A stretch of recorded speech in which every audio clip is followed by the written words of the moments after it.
بسم اللہ الرحمن الرحیم۔ السلام علیکم ناظرین، میں ہوں ڈاکٹر مانور اور حسینہ بیوٹی ٹپس میں آپ کو خوش آمدید کہتی ہوں۔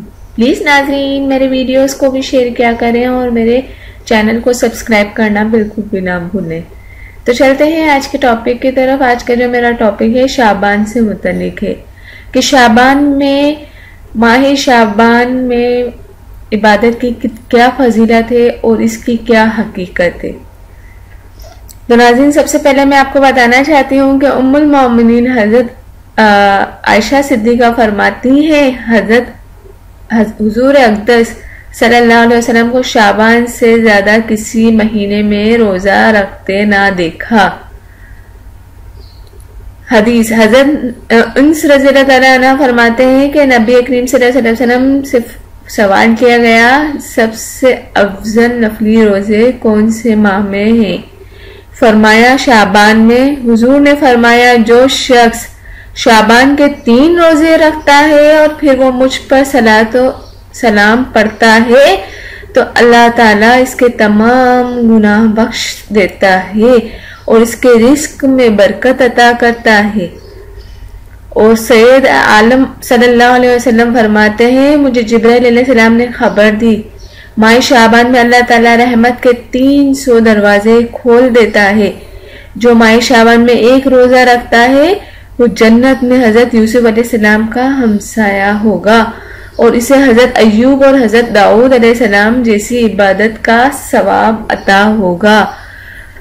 اور ناظرین جو ماہ شعبان کے مکمل روزے رکھتا ہے اللہ تعالیٰ سکرات موت سے اسے نجات عطا فرماتا ہے، قبر کی تاریکی اور منکر نکیر کی دہشت و ہیبت سے محفوظ ہو جاتا ہے وہ انسان۔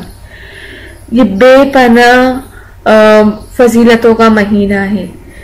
شعبان کا مہینہ حضور صلی اللہ علیہ وسلم کو نہایت ہی پسند تھا اور آپ صلی اللہ علیہ وسلم فرماتے ہیں کہ قبر پر لکڑی گاڑ کر مردے کے حسب حال کپڑے پہنائے جاتے ہیں اور اس سے باتیں کی جاتی ہیں اور دعائیں اور گر یہ درازی کی جاتی ہے۔ ان اعمال کا دین سے کوئی تعلق نہیں۔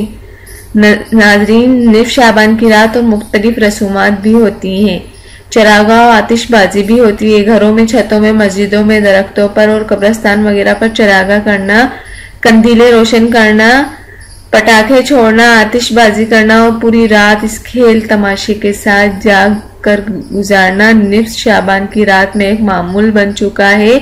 یہ ہندوؤں کی دیوالی کی آتش پرستی کی نقل ہے کہ سوا کچھ نہیں، جبکہ رسول اللہ علیہ وسلم نے غیر مسلم اقوام کی مشابہت سے سختی سے منع فرمایا ہے۔ جو کسی کی مشابہت کرتا ہے وہ انہی میں سے نہیں ہے۔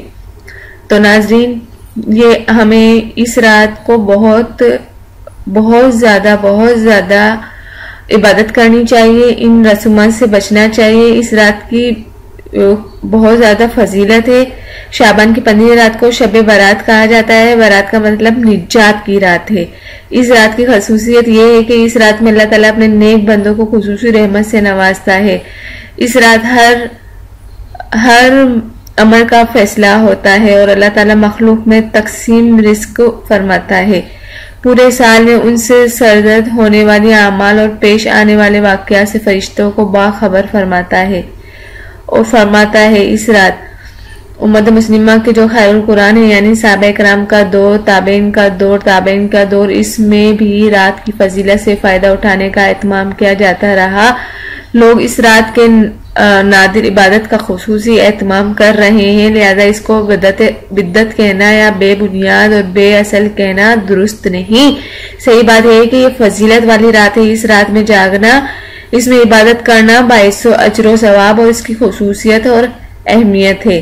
اور ناظرین شعبان المعظم میں یہ دعا پڑھنا نہایت ہی فضیلت والی دعا ہے۔ یا پڑھے لا الہ الا اللہ ولا نعبد الا ایاہ مخلصین لہ الدین ولو کرہ الکافرون۔ جو شخص شعبان المعظم میں منزل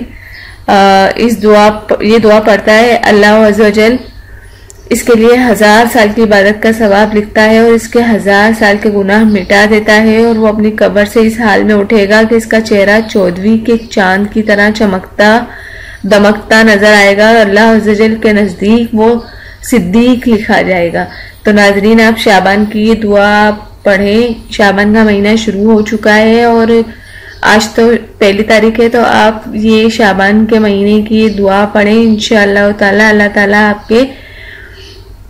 تعالیٰ آپ کی زندگی میں آپ کی زندگی کو ایک عملی نمونہ بنا کر دوسروں کے سامنے بھی پیش کرے، اور اللہ تعالیٰ ہمیں آخرت اور دین و دنیا میں کامیابی اور کامرانی نصیب کرے۔ تو ناظرین، شب برات ایک بہت بڑی رات ہے۔ اس رات میں اللہ تعالیٰ سب کے گناہ معاف کرتا ہے۔ وہ تو شہرک سے کبھی قریب ہے، وہ بنی کلب کی بکریوں کے بالوں جتنے لوگوں کے گناہ معاف کرتا ہے۔ اس رات اللہ تعالیٰ سے جو دعا مانگتا ہے بندہ تو اللہ تعالیٰ قبول فرماتے ہیں، اور اس رات تو اللہ تعالیٰ خود فرماتے ہیں کہ ہے کوئی بندہ جو مجھ سے طلب کرے، ہے کوئی مجھ سے توبہ طلب کرنے والا کہ میں اس کی توبہ کو قبول کروں، ہے کوئی مجھ سے رزق مانگنے والا جو میں اس کو رزق عطا کروں، ہے کوئی انسان جو مجھ سے توبہ کا طلبگار ہو تو میں اس کی توبہ کو قبول کروں۔ تو ناظرین، یہ رات بہت بڑی رات ہے، اور اس رات میں جنت میں ایک دروازہ ہے جس سے ریان کہا جاتا ہے۔ اس دروازے سے قیامت کے دن روزہ رکھنے والے ہی داخل ہوں گے، ان کے علاوہ کوئی اور داخل نہیں ہوگا۔ کہا جاتا ہے کہ روزہ رکھنے والے کہاں ہیں، پھر وہ اس دروازے سے داخل ہوں گے، اور جب روزہ رکھنے والوں میں آخری داخل ہو جائے گا تو دروازہ بند ہو جائے گا، اور پھر کوئی اس دروازے سے داخل نہیں ہوگا۔ تو ناظرین، اس دن روزہ رکھنے کی بہت بڑی فضیلت ہے۔ امید کرتی ہوں آپ سب لوگ اس دن روزہ ضرور رکھیں گے، اور اللہ تعالیٰ نے ہمیں زندگی دی ہے تو اور یہ موقع عطا کیا ہے کہ شعبان کا مہینہ ہمیں دیکھنا نصیب کیا ہے، تو اس مہینے میں آپ خوب نیکیاں کریں اور دوسروں کو بھی اس کی ترغیب دیں، تو اس سے آپ کو بھی ثواب ملے گا، جو دوسرے نیکیاں کریں گے اس کا ثواب آپ کو بھی ملے گا۔ تو ناظرین، آپ اس رات کی تو بے پناہ فضیلت ہے۔ حضور صلی اللہ علیہ وسلم فرماتے ہیں، مجھے جبرائیل علیہ السلام نے خبر دی شعبان میں اللہ تعالیٰ رحمت کے 300 دروازے کھول دیتا ہے۔ تو ناظرین، اس شعبان کے مہینے میں ہم دوسرے کاموں کو چھوڑ کر اگر عبادت شروع کر دیں تو ہمارا پورا سال نیکیوں سے بھر دیتا ہے اللہ تعالیٰ، اور شعبان کا مہینہ نہایت ہی فضیلت کا مہینہ ہے۔ اللہ تعالیٰ ہمیں نیک اعمال کرنے کی توفیق عطا فرمائے۔ جانے سے پہلے آپ سے ریکویسٹ کرنا چاہوں گی، میرے چینل کو ضرور سبسکرائب کریں اور میری ویڈیوز کو بھی شیئر کیا کریں۔ تھینک یو، اللہ حافظ، ملتے ہیں نیکسٹ ویڈیو میں۔